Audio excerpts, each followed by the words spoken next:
আসসালামু আলাইকুম প্রিয় বাচ্চা লোক, আপনাদের সবাইকে ওয়েলকাম করছি এই নতুন ভিডিও সিরিজটার নাম হচ্ছে ক্যালকুলেশন উইদাউট ক্যালকুলেটর। এই সিরিজটা তাদের জন্য যারা হচ্ছে এইচএসসির পরে বিভিন্ন পাবলিক ভার্সিটিতে ভর্তি পরীক্ষার জন্য চেষ্টা করে। সেটা ঢাকা ইউনিভার্সিটি হতে পারে, Chittagong university, Khulna university, Rajshahi university বা জাহাঙ্গীরনগর, জগন্নাথ, গুচ্ছ ইউনিভার্সিটি, কৃষি ইউনিভার্সিটি। এই পাবলিক ইউনিভার্সিটিগুলোর ভর্তি পরীক্ষায় আমাদেরকে ক্যালকুলেটর ছাড়া পরীক্ষায় অ্যাপিয়ার করতে হয়। তো অনেক স্টুডেন্টের মনেই দেখা যায় এরকম একটা ভয় কাজ করে, কনফিউশন কাজ করে যে আয় হায়, আমরা সেই ক্লাস 7-8 থেকে ক্যালকুলেটর ব্যবহার করতেছি, 9-10 পুরাই তো সাইন্টিফিক ক্যালকুলেটর দিয়ে কাটাইলাম, এখন আমরা একটা অ্যাডমিশন টেস্ট পরীক্ষা দিব ক্যালকুলেটর ছাড়া, এটা কিভাবে সম্ভব? তো আমাদের এই সিরিজটা করার একটাই লক্ষ্য উদ্দেশ্য, আপনাদেরকে এই ভরসাটুকু দেওয়া যে ভাই লোক, বোন লোক, বাচ্চা লোক, আপনাদের কোনো পাবলিক ভার্সিটি পরীক্ষায় এমন কোনো ম্যাথ আসবে না যেটা আপনি ক্যালকুলেটর নাই বলে করতে পারতেছেন না। এনিথিং, যেটা যে কোনো কিছু হইতে পারে, ট্রিগোনোমেট্রিক্যাল ফাংশনের ক্যালকুলেশন হইতে পারে, রুটের ক্যালকুলেশন হইতে পারে, বড় বড় গুণ ভাগ যোগ বিয়োগ হইতে পারে, ক্যালকুলেটর নাই বলে আপনি আটকায় যাবেন এরকম কোনো ম্যাথে হবে না। তো আমাদের এই সিরিজটায় 4-5টা পর্ব থাকবে। সো আমরা প্রতিটা পর্বেই ডিফারেন্ট টাইপসের ম্যাথগুলো দেখব এবং একটা স্ট্রাকচার্ড ওয়েতে যেভাবে করলে আপনাদের কাছে মনে হবে যে হ্যাঁ, কনফিডেন্সটা পাচ্ছি, ম্যাথগুলো সব হয়ে যাবে।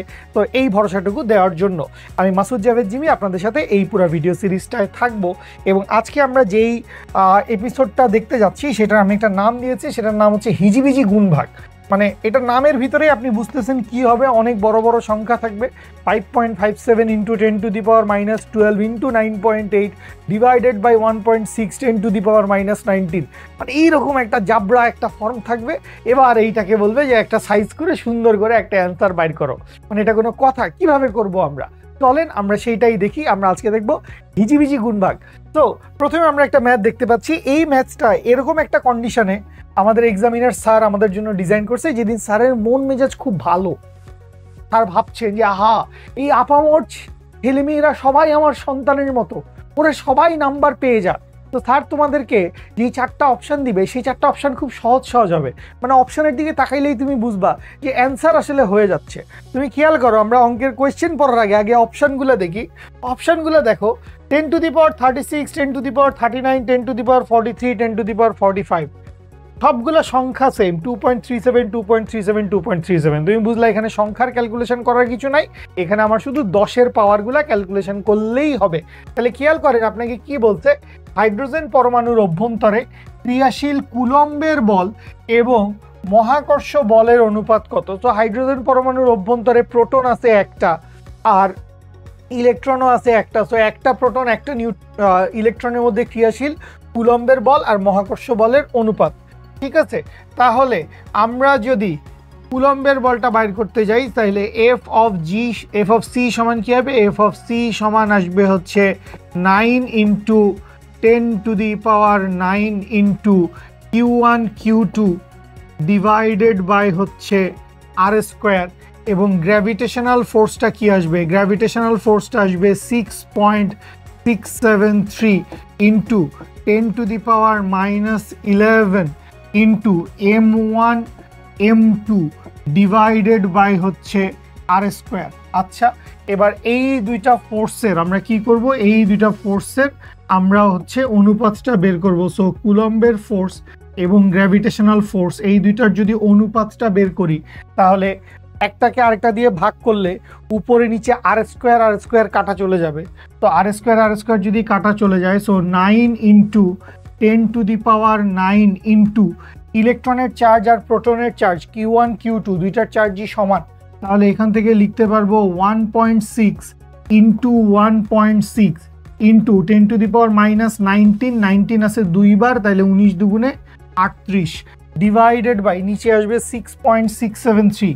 তাহলে 6.673 × 10⁻11 × ইলেকট্রনের ম্যাস 9.1 × 10⁻31 × এরপরে হচ্ছে প্রোটনের ভর 1.675 × 10⁻27। দেখেন কত বড় একটা গুণভাগ করার ম্যাথ।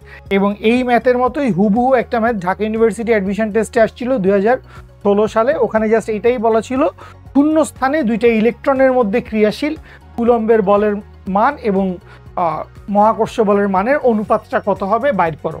ঠিক আছে, আচ্ছা, তো এইখানটায় খেয়াল করেন হাইড্রোজেন পরমাণুর অভ্যন্তরে ইলেকট্রন ও প্রোটনের মধ্যে, ইলেকট্রন এবং প্রোটনের মধ্যে, জাস্ট কোয়েশ্চেনটা একটু এডিট করে নিলাম।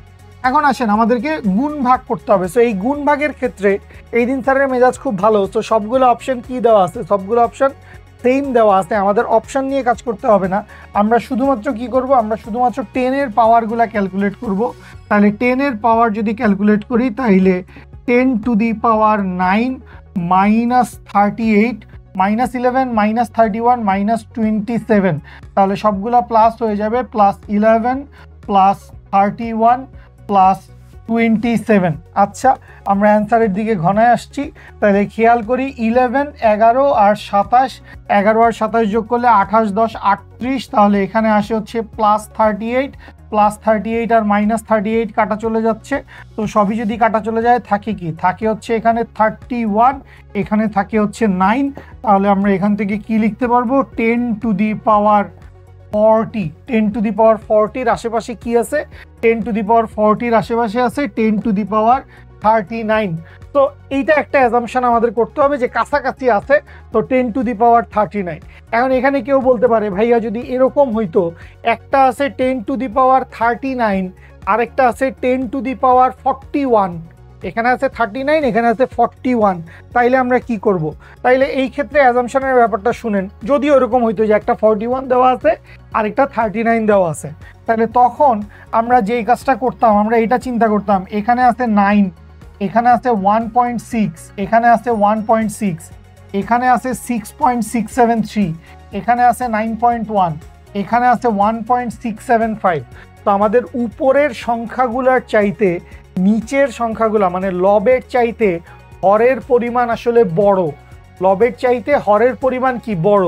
তো লবকে মানে ভগ্নাংশের উপরেরটাকে যদি আমি নিচেরটা দিয়ে ভাগ করে দেই, তখন এখানে দশমিক সামথিং একটা ভ্যালু আসবে।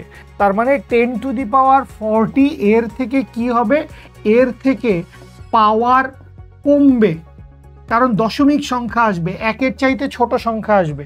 ঠিক আছে, কারণ উপরেরগুলো হচ্ছে কম, নিচেরগুলো হচ্ছে বড়, 6 আছে, উপরে কোনো 6 নাই, 1.6 1.6 1.6 এখানেও আছে, এখানে 9 আছে 9 আছে, তাহলে 9 9ও প্রায় ইকুইভ্যালেন্ট, কিন্তু এখানে 1.6 আছে, উপরে 1.6 আছে, নিচে 6.6 আছে, তো এইটা ব্যালেন্স হবে না। তো এই জন্য কি হবে, পাওয়ার 1 কমে যাবে। সো আমাদের অ্যান্সার কি হবে, আমাদের অ্যান্সার হবে হচ্ছে 2.37 ইন্টু 10 টু দি পাওয়ার 39। বুঝতে পারছেন আশা করি সবাই আশা করি বুঝতে পারছেন। সো আমাদের ঢাকা ভার্সিটি অ্যাডমিশন টেস্টে বা যে কোনো পাবলিক ভার্সিটি অ্যাডমিশন টেস্টে একটা বড় অংশের অ্যান্সার হয়ে যাবে শুধুমাত্র পাওয়ারের ক্যালকুলেশন করে, শুধু পাওয়ারের ক্যালকুলেশন করে আমরা অ্যান্সার বের করে ফেলতে পারবো। আচ্ছা, তো 2.37 10 টু দি পাওয়ার 39। এখন এটা তো বললাম যে এই দিন হচ্ছে স্যারের মন মেজাজ খুব ভালো ছিল, স্যার চাইছে তোমরা সবাই নাম্বার পাও, কিন্তু মনে করেন কোনো একদিন স্যারের মন মেজাজটা আজকে খুব বেশি ভালো নাই, গ্যাঞ্জাম। ঠিক আছে, সো গ্যাঞ্জামের মুহূর্তে মেঘের ঘন ঘটা স্যার যেটা করবে কোয়েশ্চেনের উপর নামায় আনবে। মনে করেন এবার পাওয়ার সবগুলার সেম, হুবহু একই অঙ্ক, পাওয়ার সবগুলার সেম, কিন্তু সংখ্যাগুলো আলাদা, 1.1 2.3 3.57 4.51। এখন মুখস্থ আপনি জানেন 2.37 হবে, ফরগেট দ্যাট। এইটার বাইরে আপনি চিন্তা করেন, আপনি যদি কুলম্বের বল এবং মহাকর্ষ বলের অনুপাত বের করতে চান, তাইলে আপনার সংখ্যাগুলা কি ছিল, 6 পয়েন্ট উপরে না, এখানে ছিল হচ্ছে 9 into 10 to the power 9 into 1.6 into 1.6 into 10 to the power minus 38 divided by নিচে ছিল 6.673 into 10 to the power minus 11 into 9.1 into 10 to the power minus 31 into 1.675 into 10 to the power minus 27। তো এখানে যেহেতু পাওয়ারগুলো সব সেম, আমরা বুঝলাম পাওয়ার নিয়ে আমাদের কাজ করে লাভ নাই, আমাদের সংখ্যাগুলোকে নিয়ে কাজ করতে হবে। যেই নাম্বারগুলো আছে, দশমিকের সংখ্যা টংখ্যাগুলো আছে, এইটা বরং একটু হিজিবিজি মনে হচ্ছে, যে এখন একটু কেমন জানি মনে হচ্ছে কি করতে হবে না করতে হবে, কেমনে এইসব দশমিক সংখ্যা টংখ্যা যোগ বিয়োগ গুণ ভাগ করবো। তো আমি যদি শুধু সংখ্যার ক্যালকুলেশন দেখাই, 9 into 1.6 into 1.6 divided by 6.673 into 9.1 into 1.675। তো এই গুণ ভাগ আপনাকে এখন করতে হবে। তো এইখানেও আমরা কি করব, আমরা আমাদের অ্যাজাম্পশন কাজে লাগাবো। সবসময় মনে রাখেন এই পাবলিক ভার্সিটি পরীক্ষাগুলোতে অ্যাকুরেট অ্যান্সার বাইর করার চাইতে, মানে দশমিকের পরে কি হবে, 3-7 না 5-7 নাকি 5-1, এই জিনিসপত্র বাইর করার চাইতে মানে অ্যাজাম্পশন করে নেওয়াটা বেশি সহজ, বা করতে পারলে অঙ্ক আমাদের তাড়াতাড়ি মিলবে। এটা কি 2 দশমিক সামথিং হবে নাকি এটা 3 দশমিক সামথিং হবে। তো এই জন্য আমরা একই ধরনের কাছাকাছি মানগুলাকে কাটাকাটি করে দিব। যেমন ধরো জি এর মান কত, 9.8, কিন্তু অঙ্ক করতে গেলে আমরা জি এর মানকে 10 ধরে মনে মনে হিসাব করে নিব, আর এটা 9.8-এর চেয়ে সামান্য একটু বেশি, তাহলে এটা 10। ঠিক আছে, এবার অন্যগুলোর সাথে কাটাকাটি করে দেই কোনো কিছু যদি 10-এর কাছাকাছি থাকে। ঠিক আছে, তো এইখানে যেটা করবা, দেখো এখানে আছে কি 9.1, এখানে আছে 9, তো এই 9 আর 9.1 আমরা কেটে দিব, একদম খালাস। এখানে আছে হচ্ছে 1.6, এখানে আছে 1.675, তাইলে এই 1.6 কেটে দিব। তাহলে আলটিমেটলি কি থাকে, আমাদের থাকে হচ্ছে এখানে 1.6 একটা, আর এইখানে থাকে হচ্ছে 6.673 একটা। তো 1.6 ডিভাইডেড বাই 6.6, তো আমরা তো আলটিমেটলি মানে 6-এর নামটা তো জানি, 6 দুগুণে কত, 6 দুগুণে 12, তো 6.6 ইন্টু 2 করলে কত আসবে, 6.6 ইন্টু 2 করলে আসবে 13.2। তার মানে 1.6কে আমি যদি 6.673 দিয়ে ভাগ করি, তাহলে এটা 0.2 সামথিং আসবে। কি আসবে, 0.2 সামথিং। সো ওইদিকে আমাদের পাওয়ার কত ছিল, পাওয়ার ছিল হচ্ছে 10 টু দি পাওয়ার 40, তাহলে 0.2 something into 10 to the power 40, বা এইখান থেকে আমরা বলতে পারবো 2 point something into 10 to the power 39, মানে 2 হবে, 2 রিলেটেড কিছু একটা হবে। এটা এতক্ষণে অনেকেই বুঝে ফেলছি বা আইডিয়া করে ফেলা যায়, বা মুখস্থ বলে অ্যান্সারটা আমরা জানি এটা 2.37 হবে। তো বুঝতে পারছি আমরা কিভাবে অ্যাপ্রক্সিমেশন করতেছি। তুমি হুবহু জানো না এটা 2.37 হবে কিনা, তোমার এত লম্বা ভাগ অঙ্ক করার দরকার নাই, কিন্তু তুমি কাছাকাছি হিসাবটা করতে পারলা। 6 দুগুণে 12, তাহলে 6.5 দুগুণে 13, তো এটা কি 13-র পরে তো আর যাবে না, কারণ 3-6 হইলে 18 হয়ে যাচ্ছে, উপরে 18 তো নাই, 16 পর্যন্ত আছে, তার মানে 2-এর চাইতে সামান্য একটু বেশি হবে। বুঝতে পারছেন সবাই? তো এই হচ্ছে স্টাইল।